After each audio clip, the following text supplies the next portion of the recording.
మీ కళ్ళద్దాలిక పక్కన పెట్టేయండి. ప్రతి కంటి సమస్యకి బెస్ట్ సొల్యూషన్ ఇస్తుంది అమెరికన్ లేజర్ ఐ హాస్పిటల్. ఎన్నో కలలు కంటూ జీవితంలో గొప్పగా ఎదగాలని కొందరు అనుకుంటుంటే ఉన్న దాంట్లోనే సంతృప్తిగా బతకాలని మరికొందరు భావిస్తుంటారు. అయితే చాలామంది ప్రైవేటు ఉద్యోగాలు చేస్తూ కుటుంబాలను పోషిస్తున్నారు. కొన్ని కంపెనీలు పెట్టే టార్గెట్లు రీచ్ అవ్వడం కోసం ఆపసోపాలు పడుతూ నానా ఇబ్బందులు పడుతున్నారు.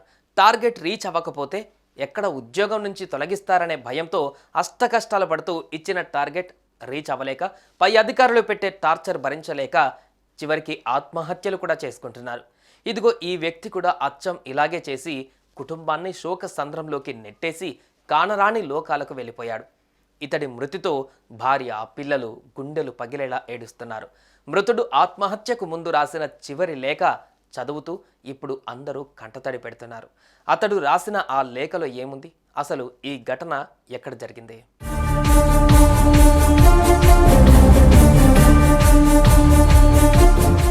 యూపీలోని ఝాన్సీలో తరుణ్ సక్సేనా అనే 42 ఏళ్ల వ్యక్తి నివాసం ఉంటున్నాడు. ఇతడికి గతంలో వివాహమై 2 పిల్లలు కూడా ఉన్నారు.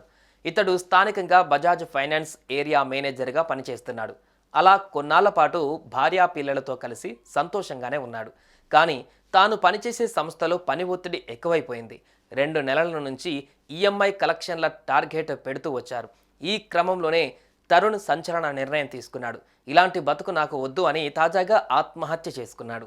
ఈ విషయం తెలుసుకున్న మృతుడి భార్య, పిల్లలు, ఇతర కుటుంబ సభ్యులు కన్నీరు మున్నీరుగా విలపించారు. అనంతరం పోలీసులు ఘటనా స్థలానికి చేరుకొని మృతదేహాన్ని స్వాధీనం చేసుకుని పోస్టుమార్టం నిమిత్తం ఆసుపత్రికి తరలించారు.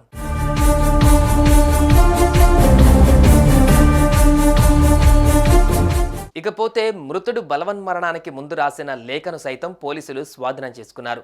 అందులో అతను ఏం రాశాడంటే, 2 నెలల నుంచి ఈఎంఐ కలెక్షన్ల టార్గెట్ పెడుతున్నారు. రీచ్ కాకుంటే జీతం కట్ చేస్తామని బెదిరిస్తున్నారు.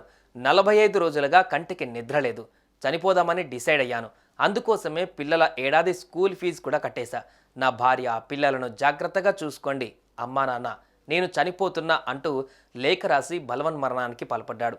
ఇక ఈ ఘటనపైన కేసు నమోదు చేసుకున్న పోలీసులు దర్యాప్తు చేస్తున్నారు. తరుణ్ సక్సేనా మృతితో అతని గ్రామంలో విషాద ఛాయలు అలుముకున్నాయి.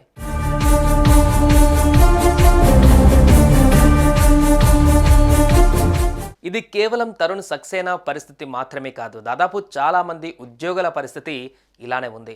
టార్గెట్లు ఇవ్వడంతో వాటిని సాధించలేక మనశ్శాంతి కోల్పోయి ఒత్తిడిని భరించలేక చివరికి ఇలా ఆత్మహత్యలు చేసుకుంటున్నారు.